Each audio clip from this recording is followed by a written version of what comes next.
कि हम भी दरिया हैं, हमें अपना हुनर मालूम है। हम भी दरिया हैं, हमें अपना हुनर मालूम है। जिस तरफ भी चल पड़ेंगे रास्ता हो जाएगा। मैं विकास सर को आमंत्रित करूंगा। विकास सर यहां आए और इस किताब के बारे में, मनोज जी के बारे में, श्रद्धा जी के बारे में और अनुराग सर के बारे में कुछ बातें करें। बशीर बद्र का जिक्र किया अमृत ने। बशीर बद्र का एक और शेर है, वो ये बताता है कि आज आप किसी को देखें तो ये ना सोचें कि वो हमेशा से वैसा था, उसके पीछे का इतिहास भी पता होना चाहिए। तो शेर है, ये फूल मुझे कोई विरासत में मिले हैं, ये फूल मुझे कोई विरासत में मिले हैं, तुमने मेरा कांटों भरा बिस्तर नहीं देखा। तो हजारों विद्यार्थी दृष्टि में रहे। संयोग की बात है, किसी के साथ संबंध बहुत गहरा होता है, वो इन तीनों के साथ रहा है। ये तीनों दृष्टि से जुड़े रहे। मनोज मेरे हिंदी साहित्य के विद्यार्थी थे, इंटरव्यू में भी, लेकिन हिंदी साहित्य में प्रमुख रूप से थे। श्रद्धा हिंदी साहित्य में थी, दर्शन शास्त्र में भी थी, इंटरव्यू में भी थी। मैं कई बार मजाक में अपने इंटरव्यू पैनल के लोगों से कहता हूँ, और मजाक का मतलब मजाक में नहीं, सीरियसली कहता हूँ ये बात, लेकिन हाँ वो ये कहता हूँ कि पिछले 20 साल से मैं आईएएस का इंटरव्यू ले रहा हूँ, लेकिन आज तक अगर मुझे चुनना हो पूरे 20 साल में बेस्ट कैंडिडेट, तो वो श्रद्धा है। तो अभी आपको लग रहा होगा कि ये तीन लोग क्यों बुलाए गए हैं। मनोज और श्रद्धा पति पत्नी है दरअसल। इसलिए बुलाए गए हैं। आपको लग रहा होगा ना कि क्या चक्कर है, मैसेज तो 2 के बारे में था, ये 2 से 3 कैसे हो गए। और मनोज और श्रद्धा पति पत्नी हैं, और वो जो सामने छोटा सा बच्चा बैठे वो इनका बेटा है, तो उसका नाम मानस है। तो आज वो भी आया था, तो हमने कहा तुम भी देखो, अपने पेरेंट्स का इतिहास जानो, थोड़ा सा पता होना चाहिए कि पेरेंट्स ने क्या क्या मतलब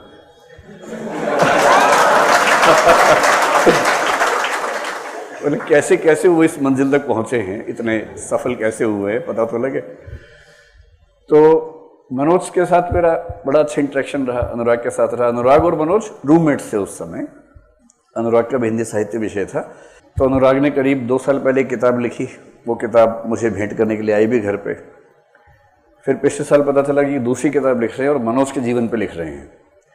मनोज के जीवन का मुझे हल्का फुल्का अंदाजा है कि उन्होंने बड़ी स्ट्रगल की थी अपने ज़माने में। स्ट्रगल ऐसी की थी कि गेहूं की चक्की पर नौकरी करते हुए तैयारी की, एक लाइब्रेरी में सिक्योरिटी का काम संभालते हुए कि रात भर वहाँ सोना है, संभालना है, उसके बदले 300-400 रुपये उस ज़माने में मिलते थे, उससे अपना काम चलाना है। उस तरह की स्ट्रगल करते हुए, घर से सपोर्ट नहीं थी।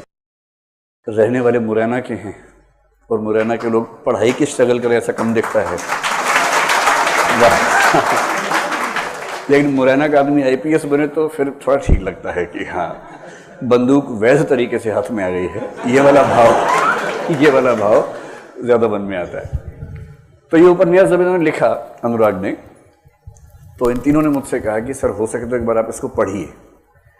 मैंने आज तक ये काम कभी नहीं किया है। मतलब मेरे कुछ विद्यार्थी हैं जो लेखक हैं, इस समय अच्छे लेखक हैं, नीलोत्पल हैं, पंकज दुबे हैं, वो सब अच्छा लिखते हैं, पर ये भूमिका मेरी कभी नहीं हुई कि मैं उपन्यास पढ़ूँ और उसमें कुछ करूँ। इन्होंने जिद की तो मैंने उपन्यास को पूरा पढ़ा, और बहुत सारे, जैसे मैं कॉपी चेक करता हूँ वैसे पढ़ा, और बहुत सारे निशान लगाए कि यहाँ ये ठीक करो, वो ठीक करो। उसके बाद मुझे नहीं पता कि वो ठीक किया कि नहीं किया, क्योंकि उन्होंने बाद में दिखाया नहीं मुझे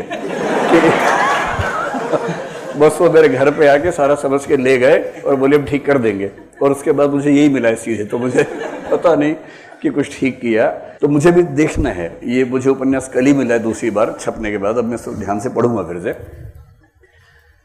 और फिर फरमान आया कि इसकी भूमिका भी आपको ही लिखनी है। तो मैंने इसकी भूमिका लिख के भेजी, और मैं कल देख रहा था तो जितनी भेजी थी उसका 20% ही बचा है बाकी 80% काट दिया इन लोगों ने। लेकिन इस किताब को पढ़ते हुए मुझे 2-3 इंस्टांसेस बड़े रोचक लगे, और पिछले 6 महीने से मैं हर जगह वो सुनाता हूँ जहाँ जाता हूँ। इतने रोचक प्रसंग हैं कि वो ना सुनाऊँ तो मेरा मन नहीं मानता है। तो एक तो प्रसंग ये है, आपने शायद सुना होगा, आप में से कुछ लोगों मैंने डिस्कस किया होगा क्लास में।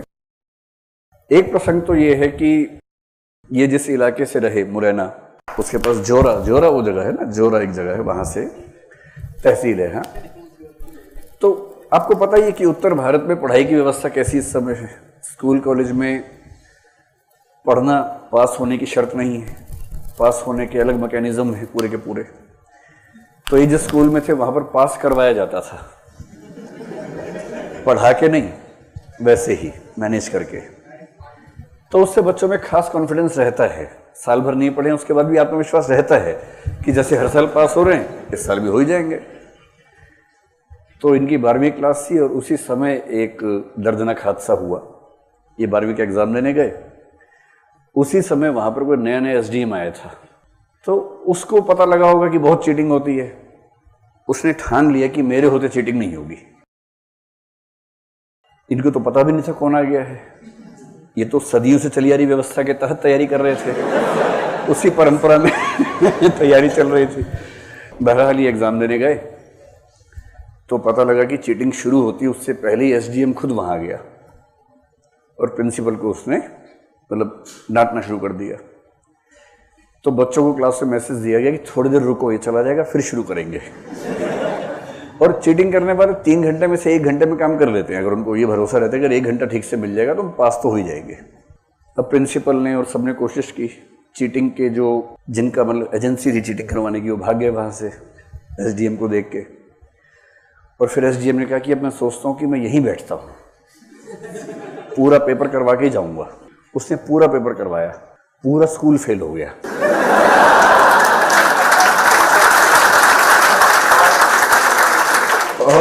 और उसमें ये भी फेल हो गए। तो उसका जो नाम प्रूफ में था वो कुछ और था। आज मैंने देखा नाम बदल दिया इन लोगों ने, लगता है उसने कहा होगा कि मेरा नाम नहीं आना चाहिए। मेरा नाम लिखा हुआ उपन्यास में सही, वो नहीं बदला है। उसको भी कर सकते थे विकास सर की जगह विनाश सर कर देते, कुछ कर देते, लेकिन वैसा नहीं किया। मेरा नाम वैसा का वैसा लिख दिया है, उसका नाम चेंज कर दिया है, पर मैं बताऊंगा नहीं आपको क्योंकि चेंज किया किसी वजह से किया होगा। बहरहाल इस उपन्यास में उसका नाम दुष्यंत सिंह हो गया है अब, जो मूल नाम था कुछ और था। तो बाकी लोग तो उससे खुंदक खाने लगे कि इसको छोड़ेंगे नहीं, इसको देख लेंगे, वो कर लेंगे। इनके मन में है कि ये एसडीएम इतना ताकतवर कैसे होता है कि प्रिंसिपल की भी नहीं चल रही। तो किसी ने कहा ये बहुत बड़ा पद होता है, इसके लिए एग्जाम देना पड़ता है एमपीपीएससी का। तो इस बच्चे ने ठान लिया कि अब तो मैं एमपीपीएससी का एग्जाम देके एसडीएम ही बनूंगा। बाकी बच्चे बोले उसके लिए पहले 12वीं में पास होना होता है। वो बहुत बात की बात है भाई, 12वीं ग्रेजुएशन उसके बाद की बात है वो सब। तो उन्होंने ठान लिया कि अब चाहे जो पास करना पड़े करेंगे। साइंस छोड़ दी, मैथ छोड़ दिया, ह्यूमैनिटीज के विषय लिए 12वीं पास की, ग्रेजुएशन किया और उसके बाद कैसे कैसे नौकरी करते करते काम किया, पढ़ाई की। और एमपीपीएससी दे रहे थे, वहां किसी ने बताया कि एक इससे बड़ा एग्जाम होता है, वो आईएएस का होता है, उसके लिए दिल्ली जाना होता है। तो बोरिया बिस्तर उठा के दिल्ली आ गए कि अब तो आईएएस ही बनेंगे। कोई हिसाब किताब नहीं था यहाँ रहने का, बस एक भरोसा कि जाएंगे तो कुछ ना कुछ हो ही जाएगा। अंग्रेजी में इनका डब्बा वैसा ही गोल था जैसा आमतौर पे हिंदी माध्यम में अधिकांश बच्चों का होता है, मतलब एकदम गोल। तो मनोज की श्रद्धा का नहीं, श्रद्धा तो डॉक्टर हैं, तो मेडिसिन पढ़ा है, तो इनका तो साइंस की बैकग्राउंड वगैरह सब बढ़िया है। पेरेंट्स एकेडमिक्स में हैं, प्रोफेसर रहे हैं, तो इनका एकेडमिक लेवल शुरू से अच्छा रहा है। मनोज जिस बैकग्राउंड से, वहाँ अंग्रेजी किसी को नहीं आती है पूरे गांव में, तो इनको भी नहीं आती है। सीधी सी बात है, भाषा तो माहौल से आएगी ना, किसी को नहीं आती तो इनको भी नहीं आती थी। तो इनकी सबसे बड़ी चिंता थी कि मैं इंग्लिश का पेपर पास कैसे करूंगा मेंस में। तो उसकी बड़ी मेहनत की इन्होंने, और इन्होंने 2 बार मेंस दिया, 2nd और 4th अटेम्प्ट में, ऐसा ही था ना। हाँ, 2nd अटेम्प्ट में जब मेंस दिया और इंग्लिश का पेपर था, पेपर दे के शानदार लिख के आए। श्रद्धा ने पूछा इंग्लिश कैसा, वो बोली ऐसा लिख के आया हूं कि बस नोबेल पुरस्कार ना आ जाए कहीं वापस, वापसी की डाक से। फिर श्रद्धा ने पूछा निबंध कौन सा लिखा, वो इस उपन्यास में जिक्र है, मैंने यही पढ़ा, मुझे पहले पता नहीं था। तो बोले निबंध लिखा टेररिज्म इन इंडिया, और ऐसा लिखा है कि उसमें नक्सलवाद वगैरह सब लिख दिया है। श्रद्धा पेपर हाथ में लेके कह रही है कि पर ये तो आया ही नहीं था।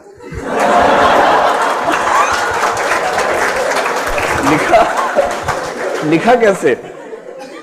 फिर ध्यान से देखा गया तो टूरिज्म इन इंडिया आया हुआ था। और बहुत सारे वाक्य हैं, कुछ और बताऊंगा 2-4 आपको। सेमिनार का पर्पस है कि कुछ जीवन में ऐसा कीजिए कि आज से 10 साल बाद मैं एक और किताब लेके खड़ा रहूं यहाँ पर और बताऊं कि ये जो बच्चे थे उस सेमिनार में आए थे। ठीक है, तो मैं सबसे पहले लेखक महोदय को आमंत्रित करूंगा, अनुराग जी को, कि वो आएं और थोड़ा सा संक्षेप में आपको बताएं इस उपन्यास को लिखने के अनुभव।